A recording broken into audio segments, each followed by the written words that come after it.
Censor board அனுமதிக்கலை sir. அவங்க சொன்ன காரணம் என்னென்னா, ஒரு விஷயம் வந்து எலெக்ஷன் நடந்துகிட்ருக்குது. அவங்க என்ன சொன்னாங்க என்கிட்ட, பிரிக்காதீங்க வடக்கு தெற்குன்னு, மனிதர்களை ஏன் பிரித்து சொல்லணும். அப்புறம் இன்னொன்று கவனிச்சிருப்பீங்க, வடக்குங்கிற வார்த்தை வர்றதெல்லாம் மியூட் பண்ணியிருக்கோம். இல்லை, அது எல்லாமே வடக்குங்கிற வார்த்தை. வடக்கு அப்புறம் சின்ன வசை சொல் சிரிக்கி அப்படிங்கிற வார்த்தையை மீட் பண்ண சொல்லிட்டாங்க. நான் சொன்னேன், ஊரில் பொண்டாட்டியை சாதாரணமாக சொல்லுவோங்க, செல்லமாக கூட சிரிக்கின்னு சொல்லுவோம் அப்படின்னா. இல்லை அதெல்லாம் வச்சக்கூடாது. இல்லை சார், ரொம்ப நேரம் ஒரு 2-3 மணி நேரம் ஆர்குமெண்ட்டுக்கு பிறகு தான் சார் படம் ரிலீஸே தள்ளி போயிடுச்சு சார். ஆக்சுவலாக போன மாதம் நாங்கள் வந்திருக்க வேண்டியது லீவில். இல்லை, அது ரொம்ப சாதாரணம். மலையாளின்னு சொல்கிறோம், ஆந்திராவுக்கும் நம்மளை வந்து அரவாடுங்கிறான், நம்ம ஆந்திராவுக்கு கோல்ட்டின்னு சொல்கிறோம். இதெல்லாம் மக்கள் மத்தியில் புழங்குற வார்த்தை தான். கணவன் மனைவியை திட்டும் போது ஒரு எக்ஸ்ட்ரா ஒரு வார்த்தையை விட்டு திட்டுறது இயல்பு தானே, அதவே அவங்க அனுமதிக்கலையே. அதுதான் சார் வடக்கன். சுனில் என்ற வடக்கன் இருந்துச்சு, பிரிண்ட்லேயும் வரக்கூடாதுன்ட்டாங்க. அதனால் அதை வந்து கருப்படிச்சிட்டோம். வட இந்தியர்கள் வருகை வந்து ரயில் வழியாக தான் இருக்குது. அப்புறம் வட இந்தியர்களை ரயிலை விட்டு நீங்கள் பிரித்து பார்க்க முடியாது சார். எங்கள் ஊர் ஒரு சின்ன கிராமம் சார், 4 பானிபூரி கடை இருக்குது சார். சாயங்காலம் போய் நான் வடை கேட்குறேன், இதுங்கிறாங்க சார். அவன் குடிக்கிறான், வேலைக்கு போகலை, மாமனார் கொடுத்தாலும் விற்று சாப்பிட்டான், பொய் சத்தியம் பண்ணுறான். ஆனால் அவனுக்கு கடைசியில் குழந்தை கிடைக்குது, அவங்க பைக் சாவியை கொடுத்துட்டு போகிறாங்க, ஒரு அருமையான வாழ்க்கை திரும்ப கிடைக்குது. ஆனால் அந்த வட இந்திய நீங்கள் வந்து வாழ்கிறான், சின்சியராக இருக்கான், மனைவிக்கு பணம் அவன் அணியாமல் செத்து போகிறான். வாழ்க்கை வந்து இந்த மாதிரி முரண்பாடுகளோடு தான் இருக்குது. வேலைக்கு போகாதரா குடியாரப்பலன்னு சொல்கிறவனும் ஒரு தமிழன் தானே. ஸோ நம்ம சமூகத்தில் நீங்கள் பார்க்குறீங்களே, டாஸ்மாக் வாசலில் எவ்வளோ கூட்டம் இருக்குன்னு, அதில் ஒரு 2 பேரை நான் கேரக்டரை உள்ளே கொண்டு வந்திருக்கேன், அவ்வளோதான். எனக்கு முருகன் ரொம்ப பிடிக்குங்க. நாங்கள் சாமி கும்பிட மாட்டேன், ஆனால் முருகனும் மீனாட்சியும் எனக்கு பிடிக்கும். ஒரு தமிழர்களின் அடையாளம் அது முருகன்கிறது. வடக்கன்னு ஒரு படம் மலையாளத்தில் கேன்ஸில் ஃபெஸ்டிவல் ஆகிருக்கு. எல்லாத்துக்கும் பதில் இருக்குது சார். ஆமாம் சார், அந்த டைட்டில் கிடைக்கிற வருத்தம் எல்லாருக்குமே இருக்குது. அது முதல்ல அப்படி யோசித்தேன் சார். அப்புறம் டைட்டில் பார்க்கும்போதே நீங்கள் ஒரு மாதிரி கதையை இதுதான் சொல்ல போகிறார் கதையிலன்னு தோணிச்சுன்னா என்ன பண்ணுறது அப்படின்னு. அது சென்சார் போர்டு அனுமதிக்கலை சார். ஆமாம் ஆமாம், அந்த பேர் ரொம்ப 100% பொருத்தமான பேர். சென்சார் சில காரணங்களை சொல்லி அதை மறுத்தாங்க. வேறு சில தலைப்புகளும் கொடுத்தோம், அதையும் மறுத்துட்டாங்க. படம் பார்த்து படத்தை அவங்க பாராட்டினாங்க. கேட்டேன் சார். ஒரு நிமிஷம் அண்ணா, சென்சார் படம் பார்த்ததுனால தான் டைட்டில் ஒத்துக்கல, திருப்பி பார்த்தாங்களே திருப்பி 10 டைட்டில் கொடுத்ததுமே ஒத்துக்கல அவங்க. அவங்க சொன்ன காரணம் என்னென்னா, ஒரு விஷயம் வந்து எலெக்ஷன் நடந்துகிட்ருக்குது. அவங்க என்ன சொன்னாங்க என்கிட்ட, பிரிக்காதீங்க வடக்கு தெற்குன்னு, மனிதர்களை ஏன் பிரித்து சொல்லணும். நீங்கள் மாஸ் மீடியாவில் அதை சொல்லும்போது மக்கள் அதை தவறாக உபயோகப்படுத்துவாங்க, தவறான பொருள் அதை எடுத்துகிட்டு போவாங்க, அதனால் வேண்டாம் அப்படின்னு சொன்னாங்க. சார், இப்போ தமிழ்நாட்டில் எல்லாருமே வெளிநாட்டு மாநிலத்தில் எல்லாருமே வந்து என்ன சொல்கிறாங்கன்னா வடக்கன் தான் சொல்கிறாங்க. அப்படி தான் சார் சொல்கிறாங்க. அதனால தான் சார் அந்த பேர் வச்சோம். அப்புறம் இன்னொன்று கவனிச்சிருப்பீங்க, வடக்குங்கிற வார்த்தை வர்றதெல்லாம் மியூட் பண்ணியிருக்கோம். நிறைய வார்த்தையை மியூட் பண்ணியிருக்கோம். இல்லை, அது எல்லாமே வடக்குங்கிற வார்த்தை. இல்லை வடக்கு அப்புறம் சின்ன வசை சொல் சிரிக்கி அப்படிங்கிற வார்த்தையை மீட் பண்ண சொல்லிட்டாங்க. நான் சொன்னேன், ஊரில் பொண்டாட்டியை சாதாரணமாக சொல்லுவோங்க, செல்லமாக கூட சிரிக்கின்னு சொல்லுவோம் அப்படின்னா. இல்லை அதெல்லாம் வச்சக்கூடாது. கடைசி என்ன சொல்ல வரீங்கன்னா, வடக்குன்னு தமிழ் சரி பத்திரான்னு சொல்ல வரீங்களோ? இல்லை, அப்படி இல்லை சார். அவர் வந்து தான் லாஸ்ட்டாக ஹீரோவே சரியா வராது. சந்தர்ப்ப சூழ்நிலைகள் தான். அதாவது இதில் என்னென்னா, ஒரு விஷயம் என்னன்னா, இப்போ எனக்கும் உங்களுக்கும் பரிச்சயம் இல்லை, ஒரு காரணத்தாலையும் நான் உங்களை வெறுக்க போகிறது, நீங்களும் என்னை வெறுக்க போகிறதே இல்லை. இதுதான் மனித இயல்பு. அப்படி தான் எல்லா மனிதர்களும் இருக்காங்க, அப்படி தான் இருக்கணும்.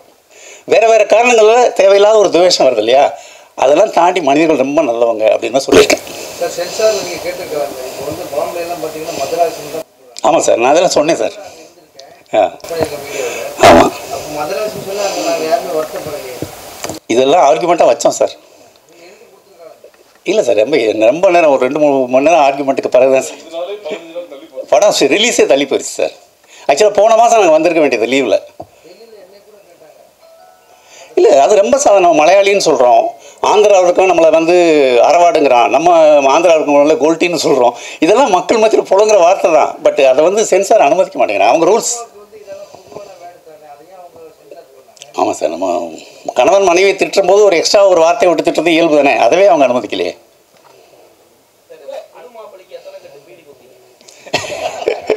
ஆக்சுவலாக எனக்கு ஸ்மோக்கிங் அலர்ஜி, தள்ளி போவேன் சார்.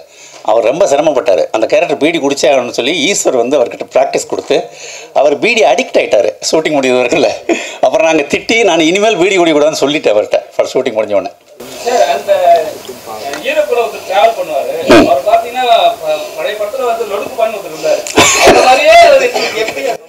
அவர் நானும் காலேஜ் மேட்ஸ், நாங்கள் நண்பர்கள் ரொம்ப வருஷமாக. நான் அவரை அப்போ இருந்து கவனிச்சிருக்கேன். அவருடைய பேச்சு மொழி எல்லாமே ரொம்ப ஹியூமராக இருக்கும். அவர் இந்த கேரக்டருக்கு பொருத்தமாக இருப்பார்னு கூட்டு வந்து நடிக்க வச்சேன். அற்புதமாக நடிச்சிருக்காரு. தேங்க்யூ. அதுதான் சார் வடக்கன், சுனில் என்ற வடக்கன் இருந்துச்சு, பிரிண்ட்லேயும் வரக்கூடாதுன்ட்டாங்க, அதனால் அதை வந்து கருப்படிச்சிட்டோம்.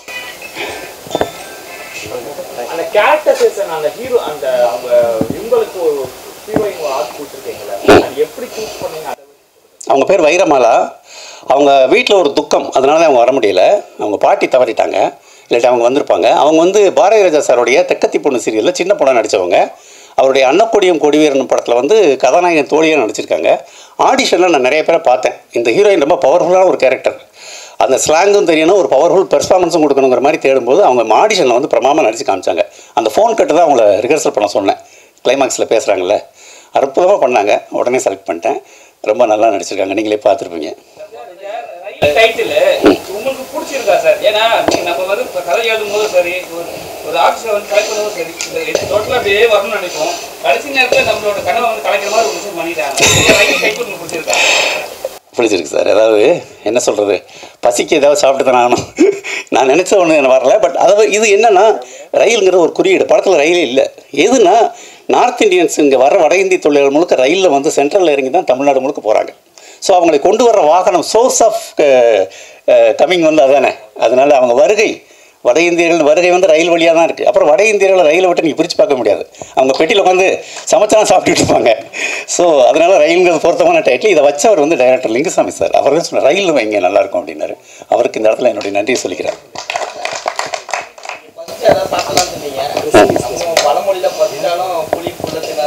ஆமாம் சார். சார் எங்கள் ஊர் ஒரு சின்ன கிராமம் சார். 4 பானிபூரி கடை இருக்குது சார். சாயங்காலம் போய் நான் வடை கேட்குறேன், இதுங்கிறாங்க சார். கேட்டால் வாங்கி சாப்பிட்றது பூரா வடக்கத்தி ஆளுங்க, நீ என்னைக்காவது ஒரு நாள் வந்து வடங்கிற, உனக்கு நான் வடை போடணும்னு கேட்குறாங்க சார். அதை தான் சார் சொல்லியிருக்கேன் படத்தில். தேனி சார், தேனி பக்கத்தில் ஒரு வில்லேஜ். அந்த கோயில் சீக்வன்ஸ்ல அந்த 2 பேர் பிராமிஸ் பண்ணுவாங்க. ஆக்சுவலா கிராமப்புறங்களை வந்து அதுக்கு மிஞ்சி எதுவுமே இல்லை. ஆனா அந்த ஹீரோ வந்து பொய் சொல்ற மாதிரி ஒரு பொய் தான் சொல்றான். அது ஏற்றுக்க முடியல. அதான் கிராமப்புறங்கள இப்ப வரைக்கும் அந்த சீக்வன்ஸ் எங்கேயுமே இல்லை. ஸோ அப்படி மிஞ்சியும் பொய் சொல்றாங்க. அதை விட முக்கியம் மனைவியின் வயிற்றுல அடித்து சத்தியம் பண்ணுறான் இல்லையா? குழந்தைகளே நேசிக்கிற ஒருத்தன். சமூகத்தில் சார் நம்ம எதிர்பார்க்குற மாதிரி நல்லது மட்டுமே நடக்கல. இப்போ உதாரணமாக இப்படி சொல்கிறேன், அவன் குடிக்கிறான், வேலைக்கு போகலை, மாமனார் கொடுத்தலாம் விற்று சாப்பிட்டான், பொய் சத்தியம் பண்ணுறான். ஆனால் அவனுக்கு கடைசியில் குழந்தை கிடைக்குது, அவங்க பைக் சாவியை கொடுத்துட்டு போகிறாங்க, ஒரு அருமையான வாழ்க்கை திரும்ப கிடைக்குது.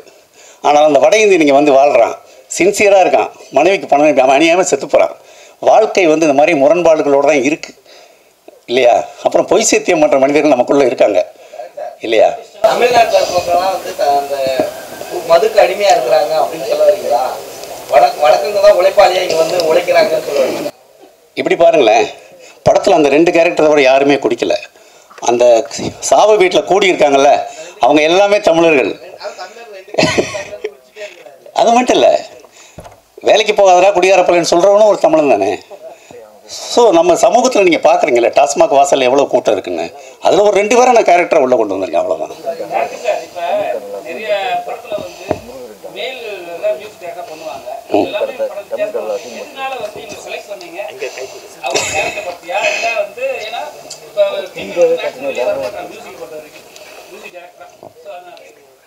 ஏன் சார், இசையில் மேல் ஃபீமேல்லாம் ஒன்றும் இல்லைல்ல, அது ஒரு ஆர்ட். அதில் திறமை உள்ளவங்களாம் வரலாம். அதில் வந்து ஜெண்டர் பயஸுங்கிறது தேவையில்லை. அவங்களுடைய திறமை வந்து நாடறியும். ஆக்சுவலாக சினிமாவுக்கு தான் அவங்க புதுசே தவிர இசை உலகத்தில் ஜனனினா எல்லாருக்கும் தெரியும். அவங்க பாலமுரளி கிருஷ்ணாவுடைய மாணவி.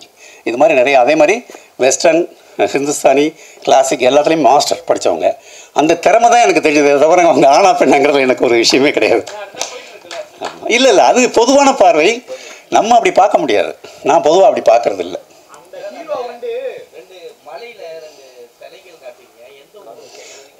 அது கேரளாவில் இருக்குது சார், தேனியை ஒட்டி ராமக்கல்மெட்டுன்னு ஒரு இடம். முடிஞ்சால் போங்க, ரொம்ப அற்புதமான ஒரு இடம் ராமக்கல்மெட்டு. அது வந்து ஒரு ஆதிவாசிகளுடைய சிலை. ஆதிவாசி ஒரு குடும்பம், ஆண் பெண், ஒரு சின்ன குழந்தை, ஒரு குழந்தை பால் குடிச்சிட்டு, அந்த மாதிரி ரொம்ப அற்புதமான ஒரு சிலை. ஆமாம், அவருக்கு அதை பார்த்த உடனே குடும்பம் ஞாபகம் வருது. நான் லொக்கேஷன் பார்க்கும்போது நானும் ப்ரொடியூசர்லாம் ஒரு நாள் நாங்கள் போனோம். போன உடனே அவர்கிட்ட சொன்னேன், நம்ம கிளைமாக்ஸுக்கு ப்ரீ கிளைமாக்ஸ் இங்கே எடுக்கணும் அப்படின்னு சொல்லிட்டேன். அப்போயே அவர்கிட்ட சொல்லிட்டு பட்ஜெட் ரெடி பண்ணுங்கன்னு சொல்லிட்டு.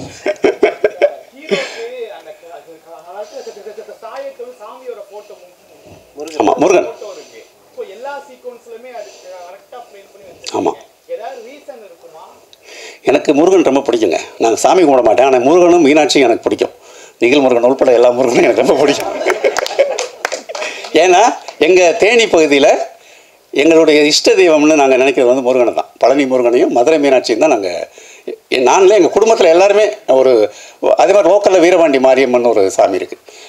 இதுதான் எங்கள் சாமி. இதை தாண்டின சாமி எங்களுக்கு கிடையாது. ஒரு தமிழர்களின் அடையாளம் அது முருகன்கிறது. ஒரு தமிழனையும் ஒரு வட இந்தியனையும் பிரதிநிதித்துவப்படுத்துகிறோம். ஸோ இவன் கழுத்தில் முருகன் டாலரையும் அந்த வட இந்தியனோட அறையில் அந்த காளி படம் ஒன்று இருக்கும், அதை வந்து சும்மா விஷுவலைஸாக பண்ணியிருக்கோம். ப்ரொமோஷன் அதிகமாக பண்ணணும். ஸோ எப்படி பண்ண போறீங்க? ஏன்னா தேட்டரில் மக்கள் வந்து மாஸ் ஹீரோ அந்த மாதிரின்றவங்க தான் ஒரு 2 நாள் டைம் கொடுக்குறாங்க, 3 நாள் கொடுக்குறாங்க. இந்த மாதிரியான படங்களுக்கு மக்கள் வரணும்ல உள்ள. ஆமாம் சார், வரவேற்க போறீங்க. அதுக்கு தான் சார் உங்ககிட்ட பேசிகிட்டு இருக்கோம். நீங்கள் தான் சார் அதை செய்யணும். உங்களுடைய எனக்கு நீங்கள் செய்கிற உதவியாகவும் தமிழ் சினிமாவுக்கு உங்களுடைய பங்காகவும் இந்த ப்ரொமோஷன் நீங்கள் அதை பண்ணணும் சார். உங்களுக்கு நாங்கிட்ட அதை ரெக்வஸ்ட் பண்ணுறது அதுதான். ஆமாம் ஆமாம், சில விஷயங்கள் நடந்திருக்கு, சில விஷயங்கள் இப்படி இருந்தால் நல்லா இருக்குமே நமக்கு தோணும்ல. ஒரு கிரியேட்டரா மனுஷங்க இப்படி இருந்தா இல்லை இல்லை, அவர் வந்து மகளுக்கா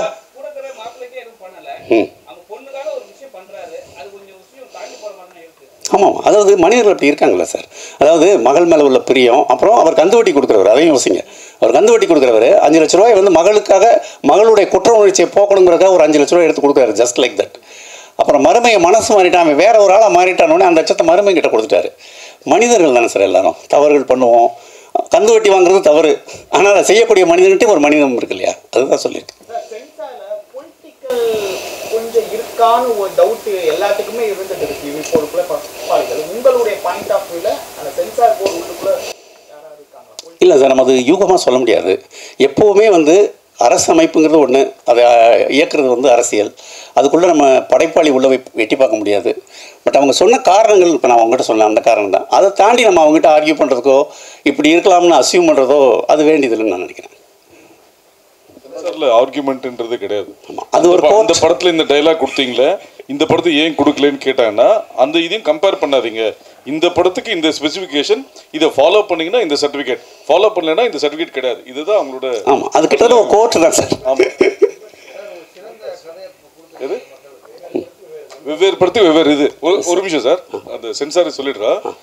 பவுடர்னு ஒரு படம் நாங்கள் சென்சார் பண்ணும்போது, பவுடர் நான் நடித்த படம் பவுடர் சென்சார் பண்ணும்போது அவங்க சொன்ன விஷயம், மனுஷக்கறின்ற ஒரு விஷயத்தை காமிக்கிறீங்க, மனுஷக்கறின்ற ஒரு விஷயமே கிடையாது அப்படின்னு சொல்லும் போது அதுக்கு 1 மாதம் முன்னாடி தான் கேரளாவில் அது மாதிரி ஒரு சம்பவம் நடந்தது. பேப்பர் கட்டிங் காமிச்சோம். ஜப்பானில் நடக்குது அப்படின்னு சொல்லும்போது, ஜப்பானில் நடக்குது எப்படி இந்தியாவுக்கு வர வாய்ப்பே இல்லைன்னு சொல்லும்போது நான் சொன்னேன், நான் அந்த சென்சார் இதில் இருக்கும்போது சைனாவில் இருக்க கோவிடே இந்தியாவுக்கு வரும்போது ஜப்பானில் இருக்க மனுஷக்கறியே வராதுன்னு சொன்னோம். ஒன்று அவங்க சொன்னாங்க, இது கம்பேர் பண்ணாதீங்க, இந்த படத்துக்கு என்ன உண்டோ அதை பேசுங்க. இன்னொரு விஷயம் சொல்கிறேன், வடக்கன்னு ஒரு படம் மலையாளத்தில் கேன்ஸில் ஃபெஸ்டிவல் ஆகிருக்கு, ஃபெஸ்டிவலில் ஸ்க்ரீனிங் ஆகிருக்கு போன இந்த மாதம், வடக்கன்கிற படம் அந்த டைட்டிலோட. அதை சொன்னேன், பட் அது வந்து சென்சாருக்கு வரல, நேராக ஃபெஸ்டிவல் போயிடுச்சுட்டாங்க. எல்லாத்துக்கும் பதில் இருக்குது சார். என்ன சார்? ஆமாம் சார், அந்த டைட்டில் கிடைக்கிற வருத்தம் எல்லாருக்குமே இருக்குது.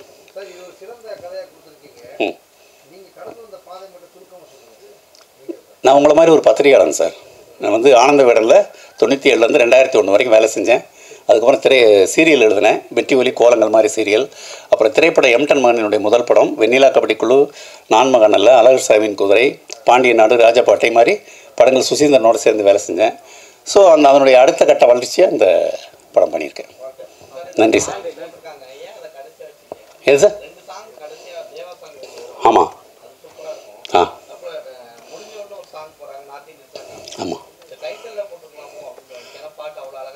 அது முதல்ல அப்படி யோசித்தேன் சார். அப்புறம் டைட்டில் பார்க்கும்போதே நீங்கள் ஒரு மாதிரி கதையை இதுதான் சொல்ல போகிறார் கதையிலன்னு தோணிச்சுன்னா என்ன பண்ணுறது அப்படின்னு.